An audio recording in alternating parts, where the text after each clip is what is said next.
आज मिथिला में बाजे बधैया है। देखु दुल्हा देखु पहुना नवल रघुरैया है। आज मिथिला में बाजे बधैया है। आज मिथिला में बाजे बधैया है।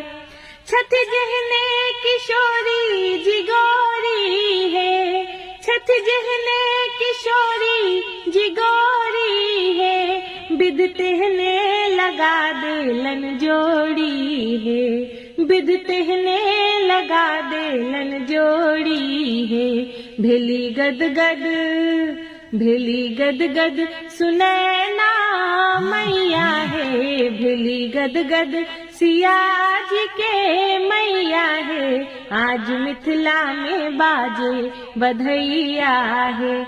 आज मिथिला